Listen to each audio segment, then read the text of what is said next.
أعوذ بالله من الشيطان الرجيم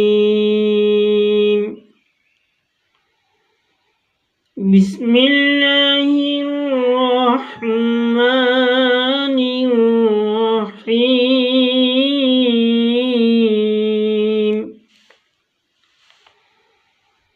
ألم تر كيف فعل ربك بأصحاب الفيل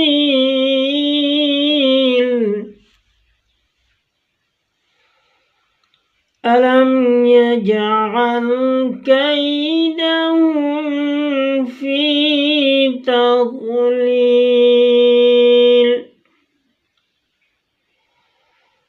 وأرسل عليهم طيرا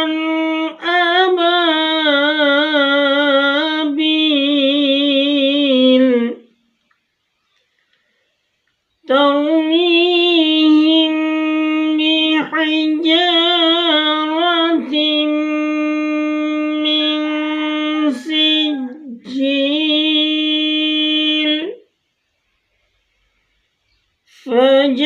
فجعلهم كعصف مأكول صدق الله العظيم। ইরশাদ হচ্ছে, তুমি কি দেখনি তোমার রব হাতিওয়ালা বাহিনীদের সাথে কি করেছেন? তিনি কি তাদের কৌশল ব্যর্থ করে দেননি? আর তাদের উপর ঝাঁকে ঝাঁকে পাখি পাঠান, যারা তাদের উপর নিক্ষেপ করেছিল পোড়া মাটির পাথর। তারপর তাদের অবস্থা করে দেন পশু খাওয়া ভুসির মতো। সম্মানিত ইউটিউব ফেসবুক পেজের ভাই বন্ধু মা ও বোনেরা, আসসালামু আলাইকুম ওয়া রাহমাতুল্লাহি তাআলা ওয়া বারাকাতুহু। আমি আপনাদের সম্মুখে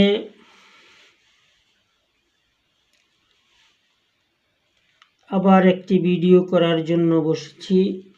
আল্লাহ রাব্বুল আলামিন যেন আমাকে সঠিকভাবে কথাগুলা বলার তৌফিক দান করেন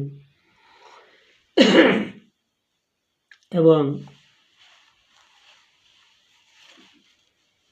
যারা আপনারা ফেসবুক ইউটিউব পেজের ফলোয়ার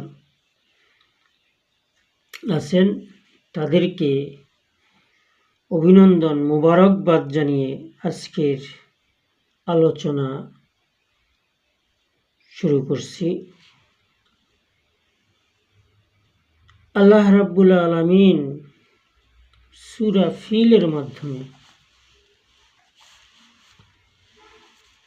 যে কথাগুলা বলেছেন, এই কথাগুলা সংক্ষিপ্ত আকারে আমি পেশ করার জন্য চেষ্টা করব। আমা তৌফিক ইল্লা বিল্লাহ।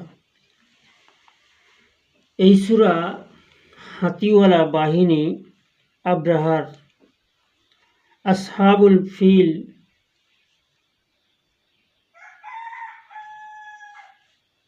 ধ্বংসের ঘটনা বর্ণনা করা হয়েছে। নামকরণ: ফিল অর্থ হাতি, হাতিওয়ালা সেনাবাহিনীর ঘটনা বর্ণনা করা হয়েছে বলে এই সূরার নামকরণ করা হয়েছে সূরাতুল ফিল। সম্মানিত ইউটিউব ফেসবুক পেজের ফলোয়ার ভাই বন্ধু মা ও বোনেরা, আপনারা নিজে শুনবেন, অন্যকে শোনার জন্য শেয়ার করবেন। শেয়ার, ফলো এবং লাইক কমেন্টের মাধ্যমে অন্যকে শোনার সুযোগ করে দিবেন। আমি আসলে আপনাদের সম্মুখে এই সূরাগুলো পেশ করার অর্থ হচ্ছে অনেক কষ্ট এবং বেদনা নিয়ে। তার কারণ আমাদের দেশে অধিকাংশ মানুষই আমি দেখতে পারছি কোরআন তেলাওয়াত করতে ঠিক মতন পারছে না। সেজন্যই যারা কোরআন তেলাওয়াতে দুর্বল ভাই বন্ধু মা ও বোনদের জন্য আমি আমার এই তেলাওয়াতগুলো পেশ করছি ধারাবাহিকভাবে। 10টা সূরা ফিল থেকে নাস পর্যন্ত এই সূরাগুলো ধারাবাহিকভাবে আমি দেওয়ার জন্য চেষ্টা করব। ওমা তৌফিক ইল্লা বিল্লাহ। এগুলো শুনে যদি আপনারা উপকৃত হন, আপনাদের তেলাওয়াত শুদ্ধ হয়, তাহলেই আমি আমার এই তেলাওয়াতকে সার্থক বলে মনে করব এবং কাল কিয়ামতের দিন আল্লাহর দরবারে জবাব দেওয়ার জন্য যেন আল্লাহ রাব্বুল আলামিন সেই সুযোগটা করে দেয়। উভয়কেই যারা শুনবেন তাদেরকেও যেন আল্লাহ রাব্বুল আলামিন মাফ করে দেন, তাদের প্রতি রহমত করেন, তাদেরকে ফয়েজ ও বরকত দান করেন। মহান প্রভুর কাছে সেই দোয়া করি। আর আল্লাহ রাব্বুল আলামিন আমাকেও যেন ক্ষমা করে দেন। এই কোরআনের উসিলায় কঠিন মুসিবতে যেদিন কারো সাথে কারো পরিচয় থাকবে না, একমাত্র রবের রহমত ও মেহেরবানি ছাড়া অন্য কোনো অবস্থাতেই কারো থেকে কোনো সাহায্য সহযোগিতা পাওয়া সম্ভব নয়। হে মনিব, তোমার দরবারে ফরিয়াদ, সেদিন তুমি আমাদেরকে তোমার রহমতের ছায়াতলে আশ্রয় দান করিও এবং তোমার মেহেরবানি দ্বারা আমাদেরকে মাফ করে আমাদেরকে কঠিন মুসিবত থেকে রক্ষা করিও, এই কামনা করি। নাজিলের প্রেক্ষাপট, ঘটনাটি ঘটেছিল হিজরতের অনেক আগে, রাসূলুল্লাহ সাল্লাল্লাহু আলাইহি সাল্লামের জন্মের পূর্বে। জন্মগ্রহণের বছরই ঘটেছিল, যাকে বলে আমলে ফিল। ইয়েমেনের গভর্নর আব্রাহা কাবার পরিবর্তে সে একটি ইবাদতের তীর্থস্থান তৈরি করল। সেখানে সে দেখতে পেল যে খানায়ে কাবাতে অনেক লোকে এসে এখানে তাওয়াফ করে এবং ভিড় করতেছে। তাই এই খানায়ে কাবার মধ্যে যাতে করে মানুষ না আসে, তার আদলে সে একটি ঘর তৈরি করলো। ঘর তৈরি করে সেই ঘরে মানুষকে আকৃষ্ট করবে এবং সেই ঘর মানুষ তাওয়াফ করবে বলেই এমনি ধরনের একটা চিন্তা চেতনা নিয়ে সেম খানায়ে কাবার আদলে একটি ঘর সেখানে সে তৈরি করলো। তৈরি করার পরে সে খোঁড়া অজুহাত দাঁড় করিয়ে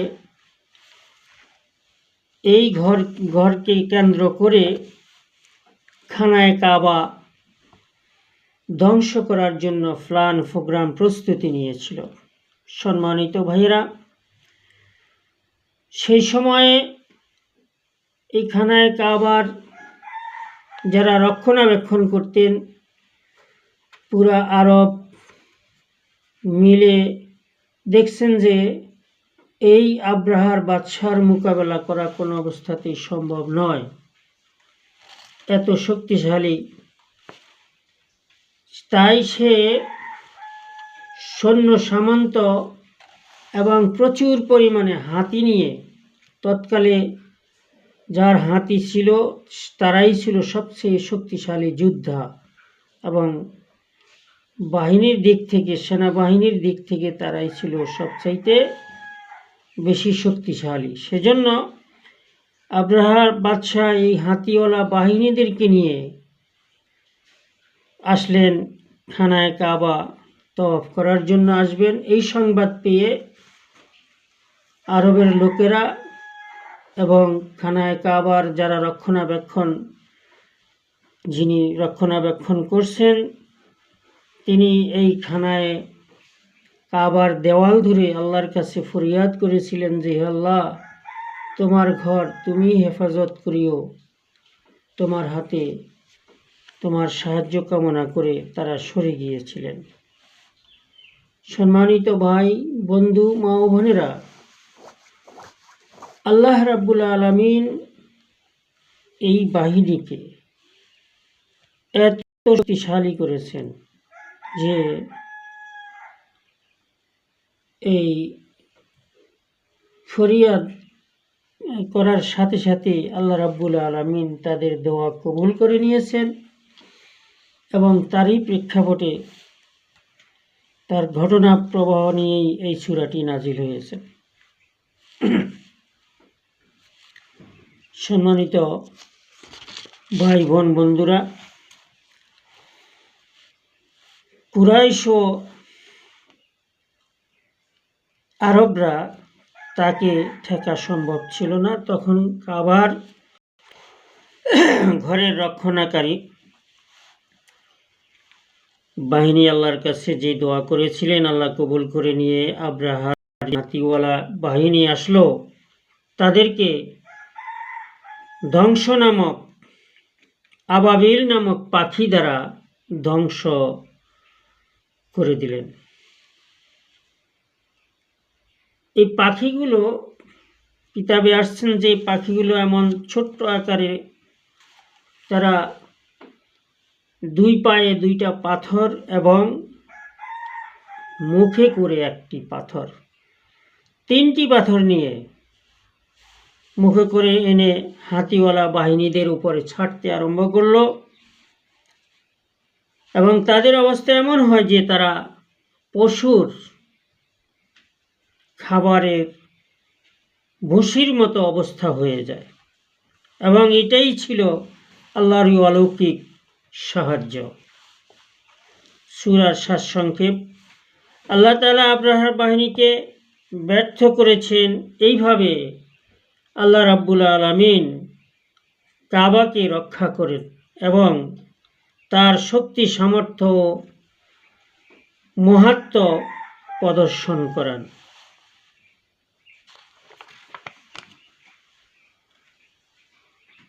শিক্ষণীয় বিষয়, আল্লাহ তাআলার ক্ষমতা মহান, শক্তিশালী হাতির বাহিনীও আল্লাহ ক্ষুদ্র পাখির মাধ্যমে বড় শক্তিকে ধ্বংস করতে পারেন। আল্লাহ তার ঘর ও দ্বীনকে রক্ষা করেন। দ্বীনের উপর আক্রমণ হলে আল্লাহ রাব্বুল আলামিন নিজেই তার রক্ষা করেন। মুমিনের কাজ আল্লাহর উপর ভরসা করা। অত্যাচারী ও গর্হিত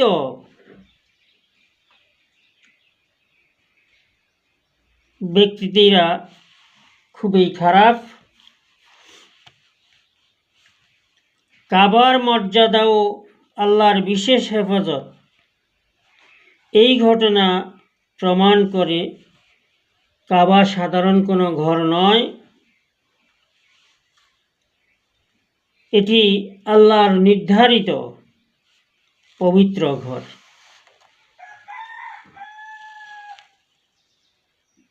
বারাকাল্লাহু লানা ওয়া লাকুম ফিল কুরআনিল আযীম। সম্মানিত ভাইয়েরা, সর্বশেষ একটি কথা, যেই হাতিওয়ালা বাহিনীদেরকে আল্লাহ রাব্বুল আলামিন, এত বড় সেনাবাহিনীদেরকে আল্লাহ রাব্বুল আলামিন সামান্য পাখি দ্বারা ধ্বংস করে দিয়েছেন, আজকেও যদি আল্লাহর সাথে দুশ্মনী করে কেউ শক্তি সামর্থ্য প্রকাশ করে, তাদেরকে ধ্বংস আল্লাহ রাব্বুল আলামিন করবেন। ইমানদার, ফরেজগার, মুত্তাকি যারা আছেন, যে যেখানেই আছেন, তারা ভয় পাওয়ার কিছুই নেই।